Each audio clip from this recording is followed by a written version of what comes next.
Today is February 19th, and I am stating the date because who knows what other news in this busy psychedelic space will potentially come out before this video is shared. This is part two of our series with Florian Brand, biotech entrepreneur, investor, and co-founder of Atai Beckley, and Lars Wilde, co-founder of Compass Pathways, Atai Beckley, and co-founder, chairman, and CEO of Pangea Bio. Florian, Lars, thank you for coming back on the channel today. Thank you, Thank Jake. you. Good to see Excited you. to be back. Great to see you guys. So wow. Let's see. 2 days ago, Compass releasing more data from COMP005 and COMP006 in the phase three program. What are your overall impressions of the data? Do you want to go first as you're the As a highly co-founder of biased Compass? person. Yeah, as a highly even more than me biased person, and it's sort of your baby, so I'll leave that to you to Yeah. start. Look, look, I think obviously, I've been very nervous last couple of weeks, Jake, as you can imagine, right? And it feels like an end of a journey. Obviously, still, pending FDA approval now in the next couple of months, hopefully. Um, so it was really relieved to see, first off, really good statistical significance, first off, right? And then a very approvable MADRS difference. Um, and I think we have to dissect it a little bit, right? As in, there were obviously now two phase three trials, further data from the first one, which was good to see. I would say there, the high level takeaways for me, durability, pretty impressive, Mhm. actually better than I would have thought, I must say, because having been in this field now and appreciating what a severe condition, treatment-resistant depression is, right? When you look at these patients that obviously are at the end of the rope, right? They have tried so many things, and to then expect that a single or maybe with a booster dose of psilocybin to see an effect out to 26 weeks, that was great to see. So I was a bit surprised by that. I must say, I would have thought that this would have in the real world required more retreatments, which I think that was my key takeaway. Also with an eye towards, what does this look like in the real world compared to, I would say, the leader in the field, which is Spravato today, right? To think about, how do they compare to each other. So that was nice to see.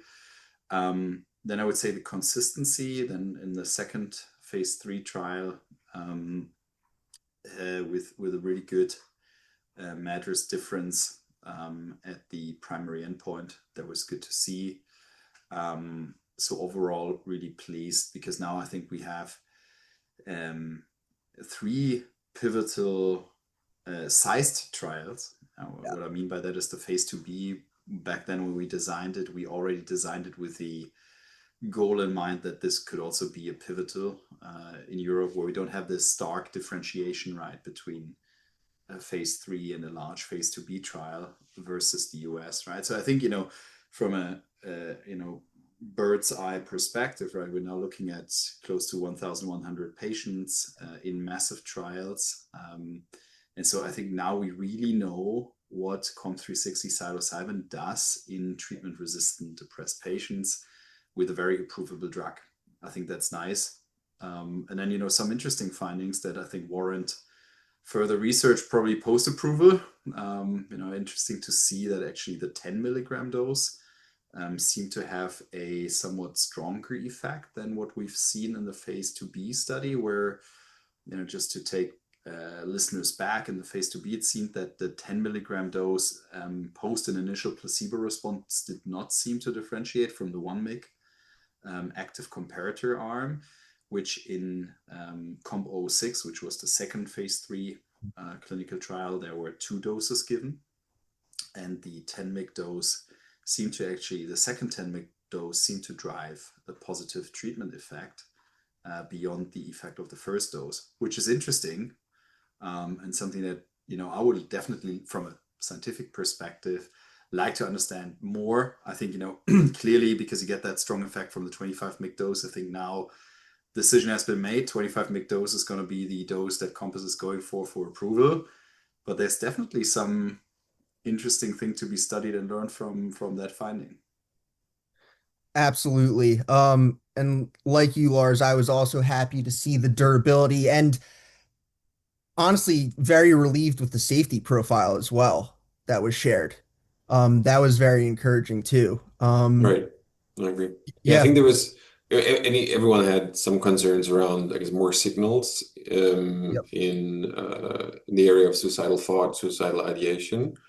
I think, like, in my perspective, that was, and we discussed that I think last time and previously, but given this Spravato data, there was always like a somewhat artificial. I mean, it's important that we characterize it, right? Unfortunately, due to the patient population, it's such an inherent characteristic that I felt it always a little bit overly scrutinized, especially when we're now comparing the data that we have to Spravato, where there were actual suicides yeah, exactly. in there, which is also kind of, which you can look up on the label when on drug. I think it still warrants to Lars's point, right?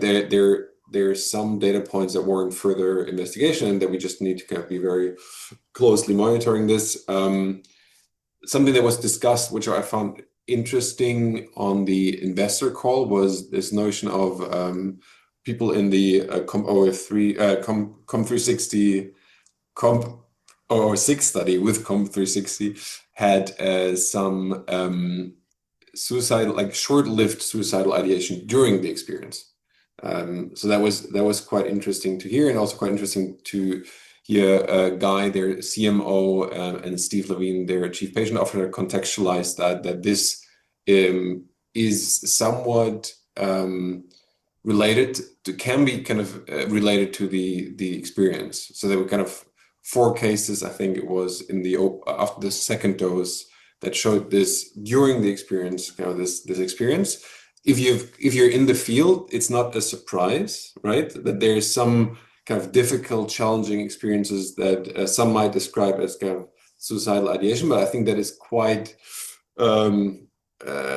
it can be actually part of the processing certain things, and hence it was also described as very short-lived, transient, around 1 hour. So for me, not too concerning, but I think interesting to see that it was brought up by some of the buy side, sell side analysts on the call.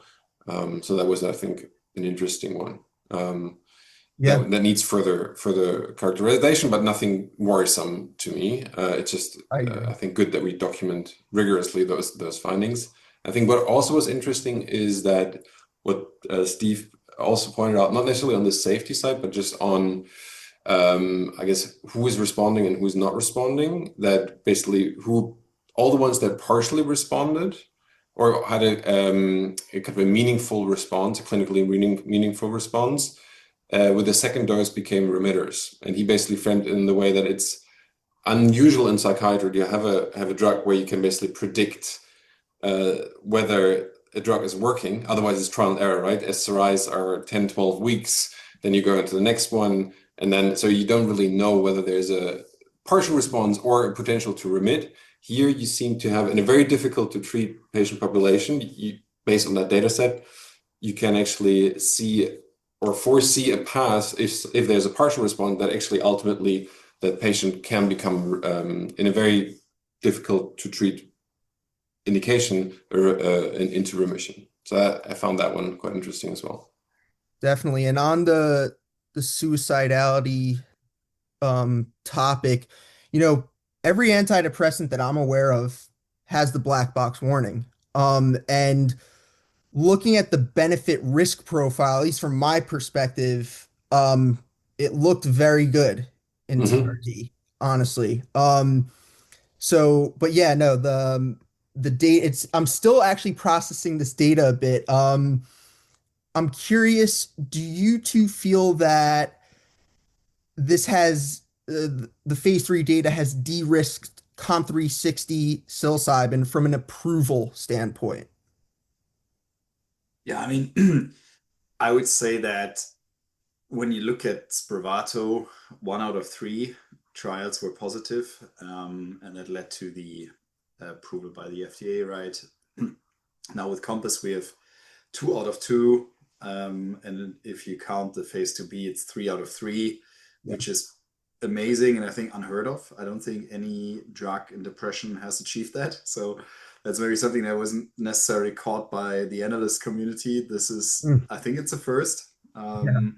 If somebody else knows differently, please write in the comments. But I think so far, what I could find, there's no drug that actually delivered that in definitely treatment-resistant depression, nor MDD as far as I know. So that is really cool. And hence, extreme safety, I would say, on the SAE profile, which is very nice to see, right? As just to highlight that for the listeners as well, right? When we look at the population of treatment-resistant depression, roughly a third of patients try to commit suicide over the course of the condition, right? And to not have a completed suicide in a TRD depression program is very exciting, and I think a very positive testimony also to the work of the PIs and university partners, right? Because people were not on drug, right? People were in the control groups, and still,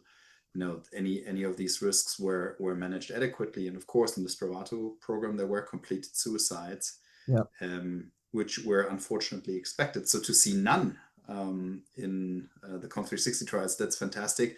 And so I think, yes, the comps team has said they still want to, or they believe they need to still show the 26-week data from the second phase 3 as well to complete the NDA filing. But I think, by now they have everything together to be rather confident about approval, right? So that's very nice.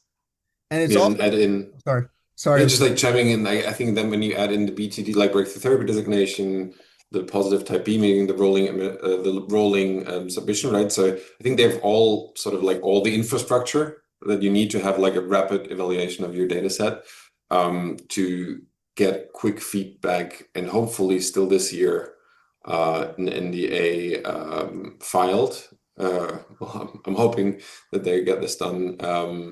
And I think Kabir said that they plan to do that basically together with when they receive the durability data from COMP from the COMP006. Sorry, I'm still getting my head around the naming conventions here. Yeah, it looks like they have been guiding for potential Q4 NDA submission. I Great. think something that might get lost on some folks is the size of this phase 3 program. It's the largest in the psychedelic space, and with the phase 2B, over 1,000 patients. And I think if there's a team that's going to get the first psychedelic across the finish line, it's the Compass team. They're phenomenal. The backgrounds there. So outside of thinking about how this de-risks COMP360 from an approval standpoint, curious to ask you guys, how should we think about comparing results to other interventional psychiatry treatments such as Spravato, TMS, and ECT? Yeah, Yeah. I mean, you go, Lars. Shall I? So, Flo, I can maybe start with a comparison to Spravato, because from the very early days, actually, it was very nice when after congratulating the Compass team, the operational team on the results, I had a check-in call with my co-founders Katya and George, and we were discussing that Compass had this slide in the results presentation where they compared psilocybin to Spravato, and we have made a very similar slide, George, John, and I, 8 years ago, where we said, what in a good case would that comparison look like? And to see this come through is actually really nice, because when you think about it, in the originally approved Spravato regime, it's 4 weeks of 2 doses a week, and then 4 further weeks with a single dose per week. So we're looking at 12 dosing sessions to drive a result that is very similar to a result from a single dose of COMP360, right? And I think that's exciting when we think about this, right? Because this means much less resource utilization and should actually allow for much better scalability, because that's you probably, I mean, you're for sure aware, Jake, right, that there's this debate always, oh, it's a 6-hour drug, and how is this ever going to scale? I actually see it the other way around, right? Look at Spravato, it's a 2-hour drug. And you have to do it twice a week and then once a week, and scheduling is a nightmare. And here you can give something, and then people that do respond are good for for up to 26 weeks, as far as we know, right? Maybe with a second booster dose. So I think that actually gives us a really good read on how large the drug can be in this, let's say, narrow comparator set, which would be Spravato. Obviously, Spravato now, depending on which analyst you trust, but some of the grades in the equity analysts in the psychiatry space are now forecasting $5 billion in peak sales. I think the company themselves are guiding 3 to 3.5. And I think we have a really good chance to see a COMP360 outcompete that rather quickly, also having the unfair advantage that we can now piggyback on the infrastructure built by Spravato, and also the phenomenal work that the Compass team has done on actually getting reimbursement codes in place early. But I think obviously there's also a broader scheme, right? A lot of times COMP360 is compared to Spravato because one can make the analogy of it also being a dissociative. Some even call it a psychedelic. But then obviously there are other interventional psychiatry treatments that I know Florian is much more familiar with. So maybe flow over to you for the rest of the interventional psychiatry field. Yeah, and maybe before we go there, I think to your point, right, we have like 3 really large, impressive data sets, and I think the mechanism of action, as far as we have basically understood the mechanism, so the 5-HT2A agonist group is, I think, very much with that data set also de-risked, right? We have consistently shown, so I think consistency is here like a key word. Yeah. And I think it's somewhat piggybacking on what Lars said, right? So it's unseen that you really in every trial kind of hit a home run and get a positive statistical significant efficacy effect, and I think that can be underestimated. So that's positive for the entire field, and might have also some implications for some of the other drug developers that follow or that are active in a similar mechanism of action. Given the note that was put out by the FDA in a journal yesterday, right, around kind of accelerate or approval based on only one phase 3 if the mechanism is fully understood. So that might be actually relevant for Psilocybin help.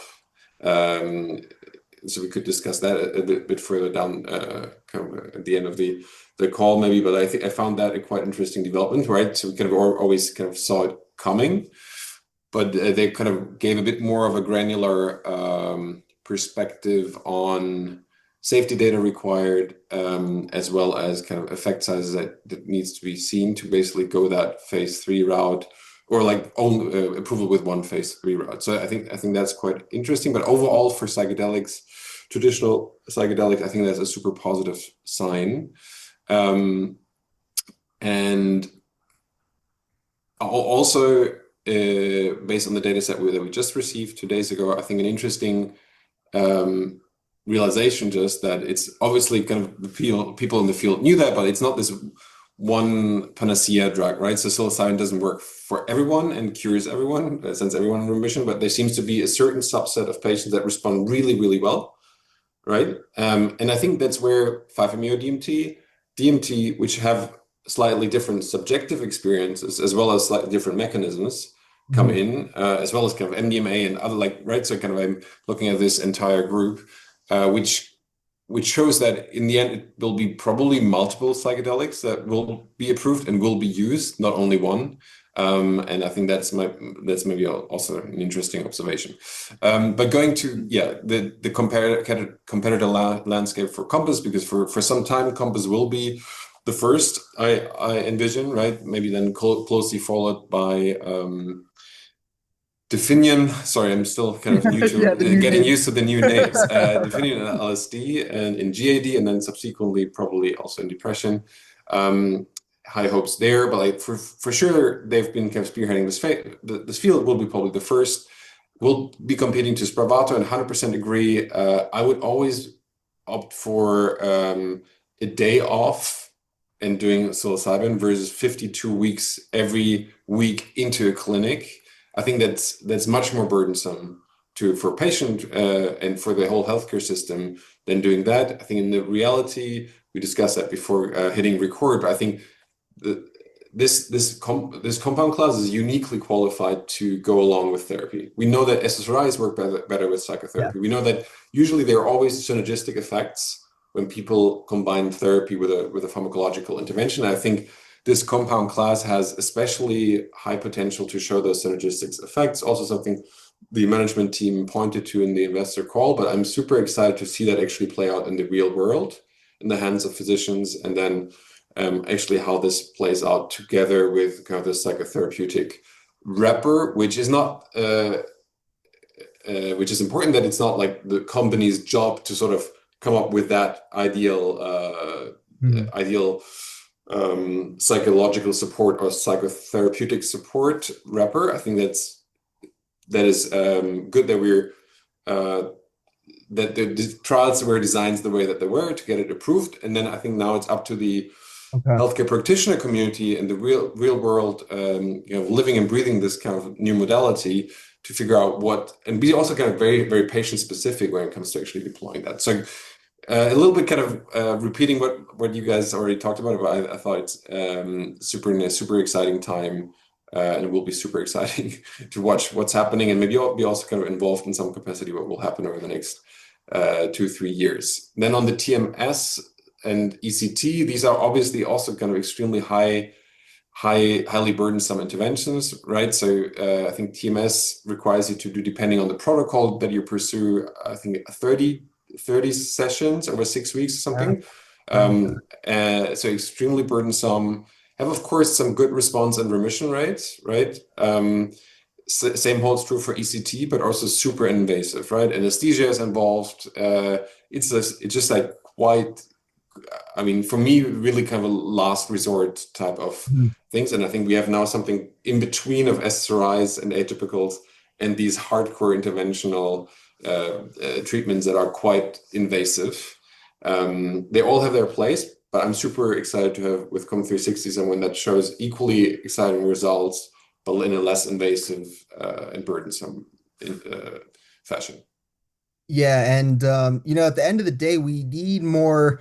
I think we need more options of treatments that have shown efficacy specifically in TRD. I was pretty shocked to hear on the call that only 4% of people with TRD actually receive treatments that have demonstrated efficacy in that population. And I'm hoping that this improves significantly over the years. And I'm hoping COMP360 is a potential new option moving forward.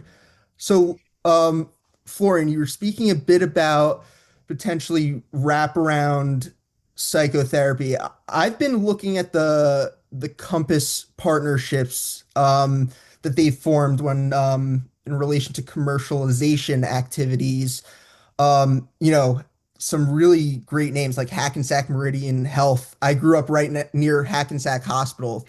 Fantastic reputation, seriously. And also like groups like Journey Clinical. I wasn't expecting that one, and that's an also very interesting one where that seems to actually be specifically around adding psychotherapy to COMP360. I mean, yeah, looking at the partnerships, what might they tell us about what this treatment could look like in real world clinical practice? Hmm. I want to quote my former colleague and friend Steve Levine, who's one of the C-suites at Compass, and he had this great analogy, right? He said, "Look, all these psychedelic drug developers, they are bakers that effectively make the donut, and then the providers will add the glazing and the sprinkles and everything else to it," which I think I really like that because right from the when we came to this field and thought about we also were all non-drug developers, or most of us, right? That kind of started the for-profit biotech-driven drug development, right? And so when we try to break it down to first principles and say, look, what actually needs to happen to get this to patients in the fastest way possible? And I think we, with our own flavors, all in the field, kind of are following more or less the regulated pathways with minimal therapy to help the FDA decide on the efficacy of the drug, right? And I Right. think that's the right way to do this in the framework we have. But we would be very ill advised to disregard the potential of psychotherapy, and the great things that have been observed with these treatments, right? Because I love this idea of kind of it peels the onion, right? We all had life events happen to us that suffer from mental health issues, and what these treatments afford is a catalyzing event where you can process these, you change your narrative, you change your worldview, and to believe that psychotherapy would not be additive or synergistic with that, I think is naive. And hence, I'm very excited to now kind of get the treatments out into the world and then see what sticks, right? Because I think that's what we're gonna learn in the real world, what drives efficacy, looking at then also real world evidence studies. I think now it would be very easy, right, for people to compare different approaches. Also figuring out what of the um, approved psychotherapy regimes are actually best, right? Is it CBT? Is it ACT? What Yeah. should be combined?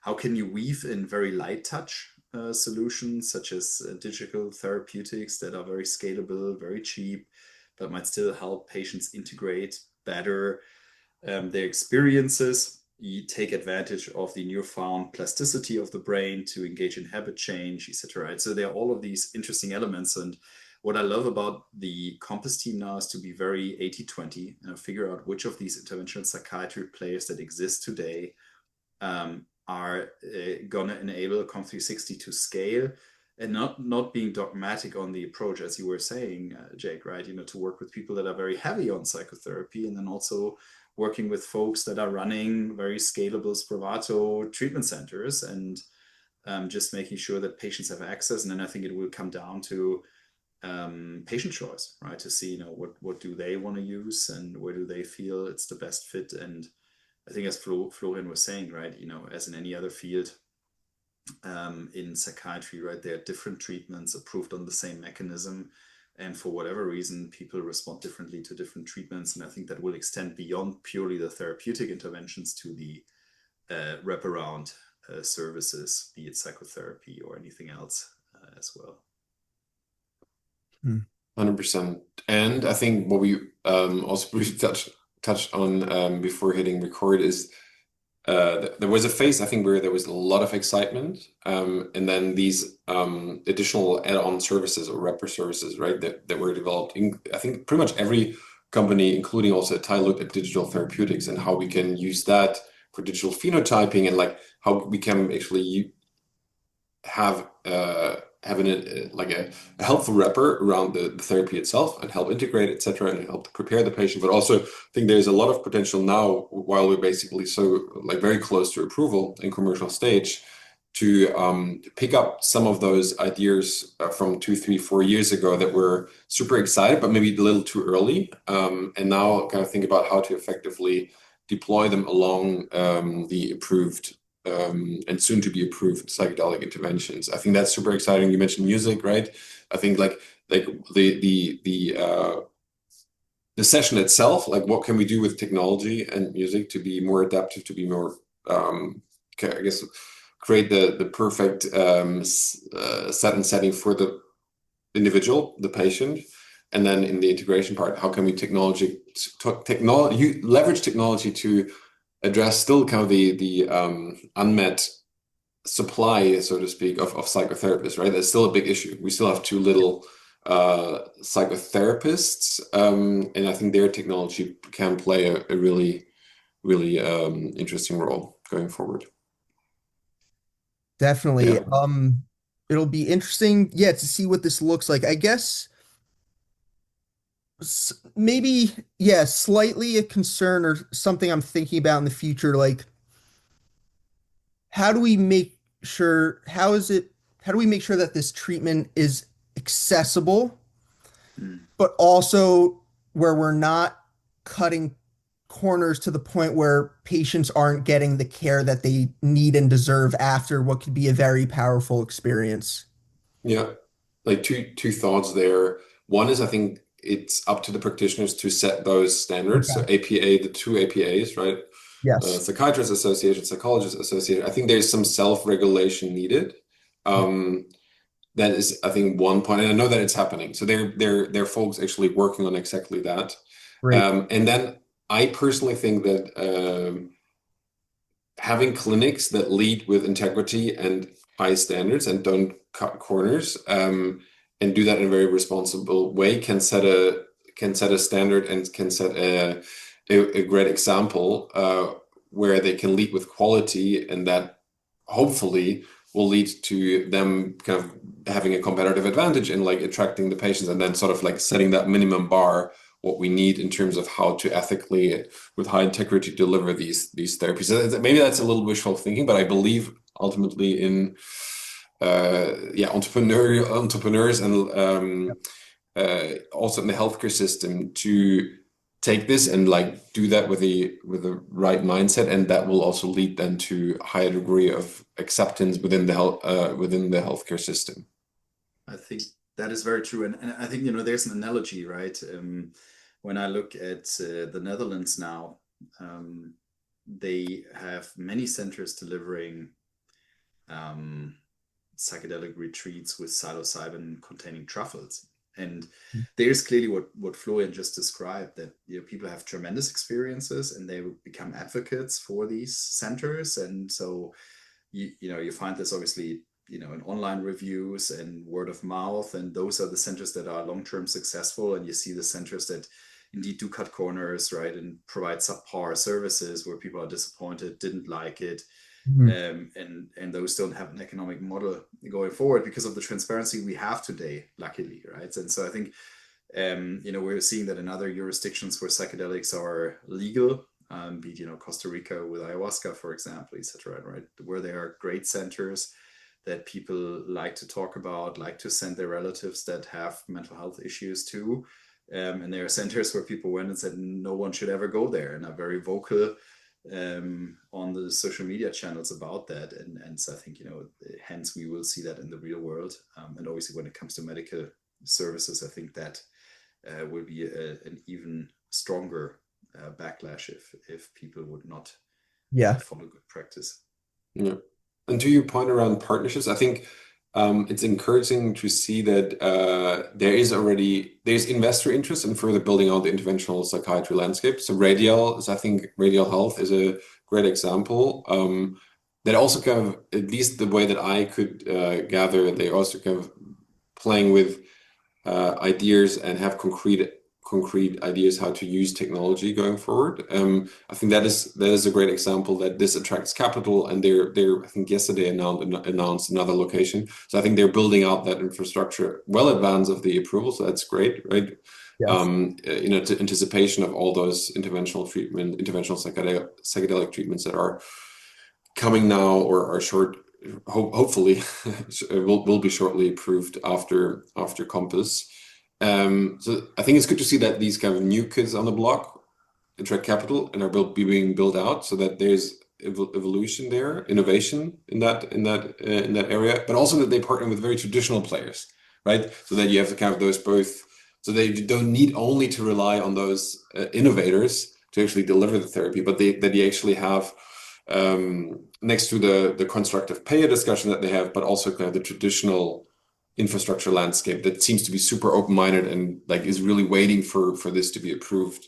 And I think the consensus really is that this deserves a place in the psychiatry, in the toolkit of a psychiatrist. And I think everyone is just waiting for the last mile now to or the finish line to be crossed, so that they can finally administer it to patients. Yeah. And that was very much my takeaway as well. I've been in the US in January for the annual JP Morgan Healthcare Conference, talking about my current drug development programs to investors and pharma partners. It was very interesting to see, because obviously I crossed paths with a lot of former colleagues and investors in the psychedelic space, and there was definitely palpable interest in the infrastructure build out. And some of my prior biotech hedge fund investors are now invested in clinics for the first time. Normally, they only invest in therapeutics. Maybe Wow. in medtech for the first time, they're playing in this field. And the argument makes sense because they're saying, look, we clearly see that psychiatry is going to fundamentally shift. And this is not a capital intensive play. Right? When I asked them, look, how does that make sense? And they said, look, this could actually be exponential growth for some time because all you need, right? You're going to rent premises, you're going to launch these treatments rooms, which are very low capex, and you got to train up staff. But you could see how you can exponentially scale that approach. And that is what they're seeing with ketamine and Spravato. And then, you even had the big private equity groups walk around at the conference talking to people, looking at making plays in this field. And then, you have folks like General Catalyst that are coming much more from a, obviously, deep tech angle, also now looking into infrastructure. So, that is super encouraging because that has not happened when Spravato launched, right? And Spravato was successful regardless. And Spravato's success Right. was largely driven by mom and pop, I'm exaggerating, but entrepreneurs that open up their first clinic, open up a second location, and Okay. there was not much venture or private equity capital behind that, right? And I can see now a world where, luckily, you see several treatments edging closer to approval, right? So these entrepreneurs will have more modalities to then actually increase utilization of both therapists and rooms, which should allow them to scale much faster. So I think I'm seeing a bright future for mental health, interventional mental health care in the US for sure.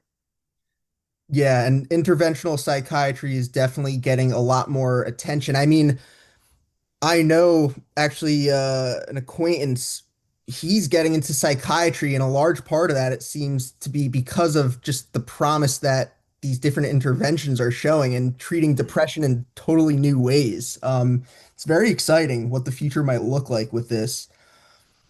Now, coming to COMP360, Mhm. what are we looking like?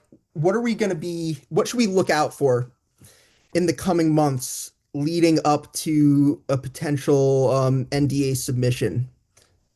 Is there anything that we're like, for me, I'm waiting for like an ICER report. I'm waiting. Also, there's more COM360 data to come as well. What are you guys like looking at right now in the coming months? Hmm. I mean, two data sets that he mentioned. I hadn't thought about ICER, but that's a very valid point. I think that's a very good point. I think in general, um, getting some more clarity around commercial timelines, right? As we're getting closer. Obviously, we didn't talk about the raise. They also raised more money Yeah, to be. exactly. True. Good That also point. just happened. Yep. So I think they're well capitalized to really rigorously drives what they were already working on with a team that really focused on with Steve's experience also in the Spravato field, right? So he basically ran clinics himself. So I think they have the right team to really get this. They have now additional capital to hopefully accelerate certain things to be really ready once kind of the go signal comes.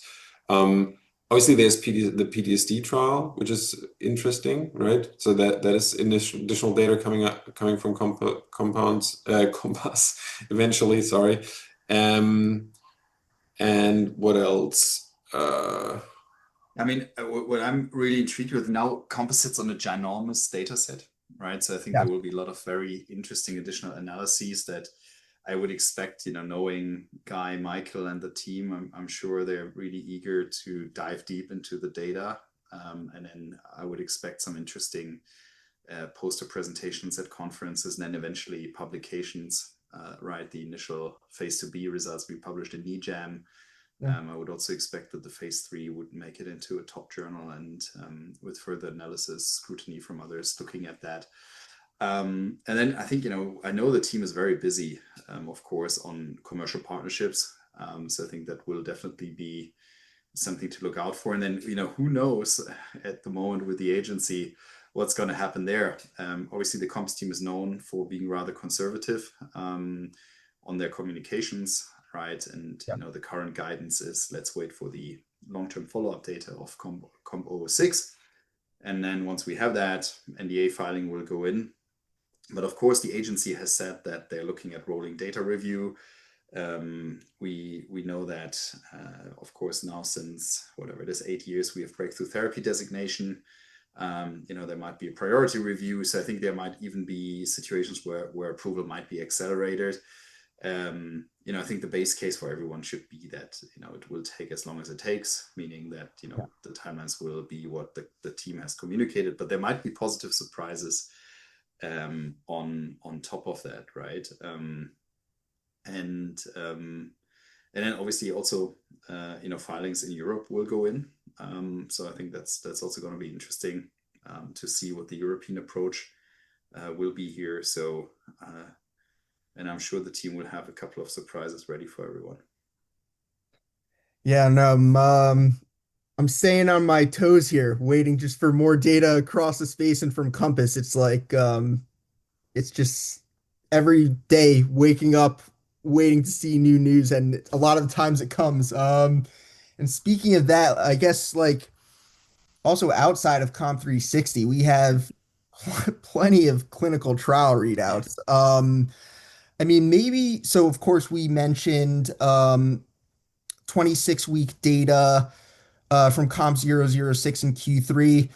Also, I mean, MindMed delivering, giving guidance for three phase three readouts, two in generalized anxiety disorder and one in major depressive disorder.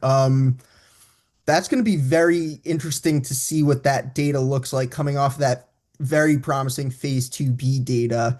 Um, Hmm. what are you guys looking out for there? I mean, first off, big shout out to the team, Yeah. Rob and Dan. I mean, and the rest of the team, how they're executing these programs is really impressive.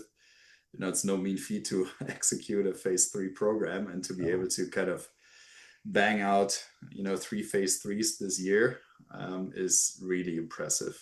So that's exciting. Obviously, the LSD GAT data looked phenomenal in the phase two. I hope they will be able to confirm that. I think what Compass has done now is Compass has validated serotonin 2A as a target, Mhm. right? Which we all always said, look, we all believe this works. But I think now it's from a scientific perspective clear that serotonin 2A is a master mechanism in treating psychiatric indications, right? And hence, I think this will be a phenomenal year for the field at large. I'd be shocked if Definium doesn't hit gold Oh, Definium. in this year, right? I think they're going to do really well, which will, again, right, it will drive interest in the field. I think we said it last time. I think, there was the irrational exuberance of 2020, 21. There were a couple of years of reset, and now realism has set in. And I think what we're going to see now is, we're going to see probably LSD move to approval as well in the foreseeable future. I'm really excited knowing how good the team is on execution, how they will then figure out the commercial model for LSD. Because I think it's I would argue it's a great drug. The question is, how do you scale such a treatment paradigm? I'm sure they have a plan. So Yeah. that's interesting to see. And then of course, Atai, Beckley, Helis, GH. There are going to be so many data sets late stage this year. It's a target-rich environment.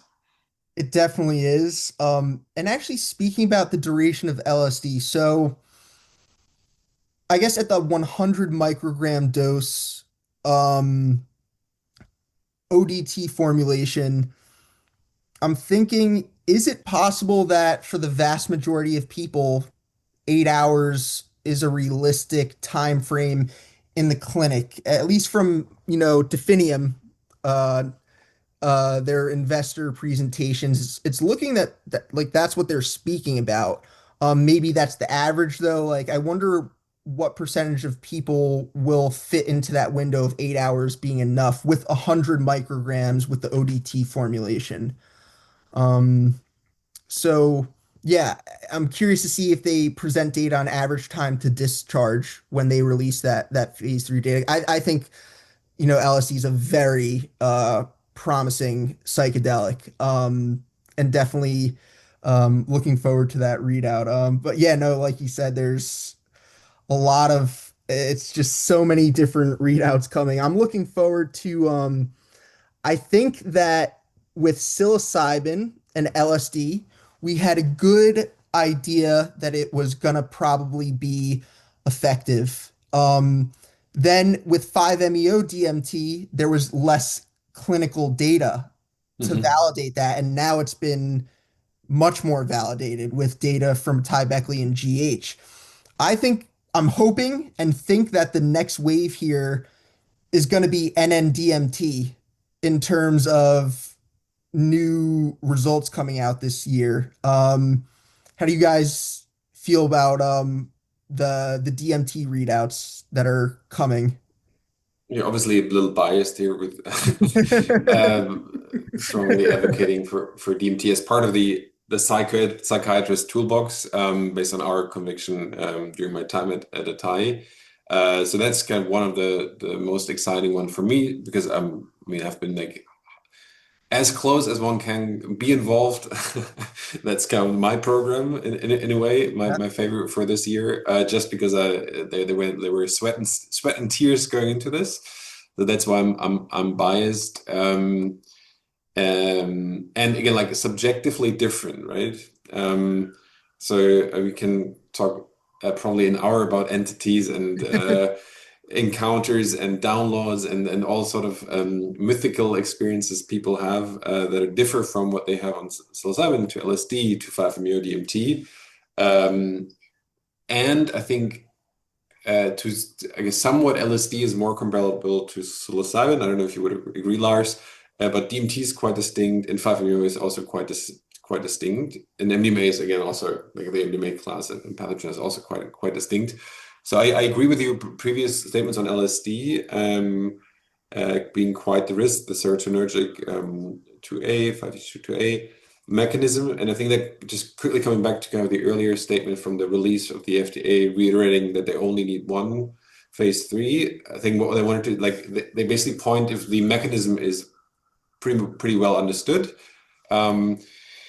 That's one, like a large effect size is another criteria, I believe. I'm just like looking at because it's I think they released it today or yesterday night, Yeah, at least when I woke it up. that's So right. strong magnitude of effect, target engagement to support MOA is plausible, um, and I think this bodes well for LSD to be potentially eligible for phase three to approval, right? So they have two data sets for their GAD trial coming out this year. I think one in H1 or mid 26, I think. The other one in the second half. So there you could see some accelerated timeline. I guess same holds true for I guess even like this could retrospectively or right now, even because it's so hot off the press, sort of like we knew this, but like this makes it much more specific. Also applied to Compass, actually, going back to Lars's earlier point. So maybe that's a positive surprise. And maybe they get that voucher that they were already on the list on from the FDA. Mhm. Anyways, a lot of surprise potential. But to your point, DMT, super exciting. I personally obviously biased, think transmucosal oral is more convenient than intramuscular. I don't think we need the intramuscular. Psychiatrists are not super excited to have kind of needles. Patients are not super excited. I think I looked it up. Like I think 70% have some sort of needle phobia. I think so. Needles Mhm. are Oh, never like the great if you have another route of administration that can achieve a similar profile. Yeah, but I think will it work? I think so.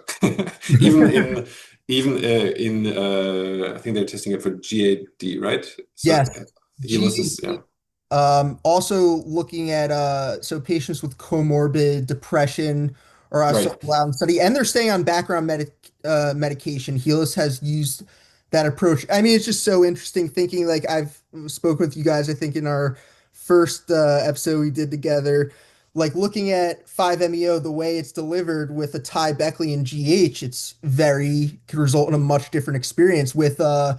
VLS-01 with VLS-01 transmucosal film from a Thai. It looks like that come up to peak effects is pretty slow. And Yeah. with the intramuscular injection, it looks like I think remembering past interviews with Doug, maybe 2 to 3 minutes, and then you're at peak effects.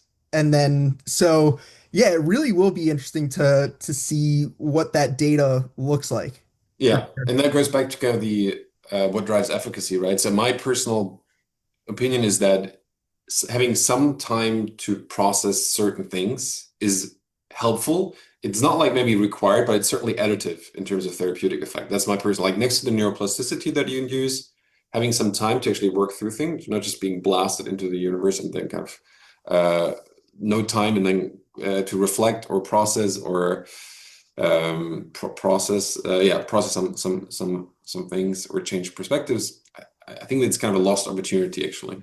Hmm. Sort of like it's a psychotherapeutic intervention by the drug in a way, you know. Yeah. So kind of yeah. So yeah, Yeah, I mean, this is well said, Flo, right? Because this was something that I think we briefly touched upon, I want to say, in our last interaction, which is that also in the Atai-Beckley data, right? Now we saw actually that the 8 mg dose outperformed the 12 mg dose on right. 5-MeO, Yes. which I found very insightful because when you talk to kind of the 5-MeO practitioner community, there are some folks that really believe you got to go out on the deep end. And this actually underlines what Florian said, that actually, having one foot in the real world and still being present for the experience to residual awareness is probably helpful, right? And I think that is where, when we think about the DMTs, right? I think VLS-01 will shine because as you were saying, Jake, right, it's a slower ramp up into Tmax, and especially when we think about patients that are psychedelically naive, have never had Yeah. such an experience, then obviously NN-DMT is a big ask, and to have people kind of ease into that experience, and then therefore having not to drive the experience too high, I think is probably the sweet spot. So I'm also very excited with that data. And then I'm also very excited to see actually from a strategic perspective. Of course, at the moment, Florian and I don't have insight anymore how Atai is thinking about it, but Yeah. obviously with such strong results on the BPL-003 program, right, would it make sense to still pursue VLS-01 because you think that different people will respond to VLS-01 in TRD, or will they actually make a different indication choice after all for VLS-01? So I think there will be some interesting learnings as well as this year unfolds. And yeah, I think, my big hope is that we don't see any big failures, because I don't think that the mechanism would be at fault. I think that would be mostly trial Mhm. execution Okay. based on everything we've seen so far. Yeah. Yeah. No, it's gonna be exciting to see. I do like how a tie actually with both BPL-003 and VLS-01 in each study, they found a dose that seems to be too high, and they've seemed to really find a good dose with each of those programs. I think it's good that they got to see maybe the ceiling there of what was good to move forward with. That's actually, as an investor in that company, it's actually very comforting moving into future trials. Guys, thank you so much for coming on the channel again, seriously. And do you two have any closing remarks? Anything to leave the Psychedelic Vantage subscribers with? I would say, my thought that popped into my head as we were speaking earlier when you said, Jake, oh, it's going to be the year of psilocybin and LSD. I think, Albert Hoffman would be very happy had he seen this year. I don't think he would have believed this moment would come. So I think, personally, I'm very happy to see actually his work come to fruition this year. In all likelihood, right? To see, his problem child turn into a drug, and then also, of course, being, the first describer of psilocybin as the active moiety in magic mushrooms, and having also taken that out into the psychiatric research world of the 1950s and 60s, to now see it come full circle. That's on a more personal satisfaction level, really cool to see. So I'm very pleased with that, and just wanted to also give that shout out to all the people, that came before us and that are coming after us now, right? I mean, obviously we're standing on the shoulders of true giants in the field that kind of kept the flame burning, got the word out. We took all the great work that they had done, moved it to the next level, and now another set of great people is taking this forward, which is very cool to see. Yeah, couldn't agree more. And I think it's very easy for where I caught myself being like, oh yeah, cool, that's a very solid phase three. But then I'm so like while thinking about it, I was like, we're so in the bubble and like sort of we sort of are so used to, I don't know, just like at least for me, like, okay, what's the risk here? What's the like, is there anything in the data set that could be problematic? But like if we basically look at it, like zoom out, we don't have a rapid acting and a durable antidepressant. Like, and we don't have, like, to your point, right? So what do you say, 3% of TRD patients Yeah, like are 3 to 4%. right. So I think we can't actually overstate and celebrate this moment enough because it was the most rigorous design program ever. We have like more than 1,000 patients now. It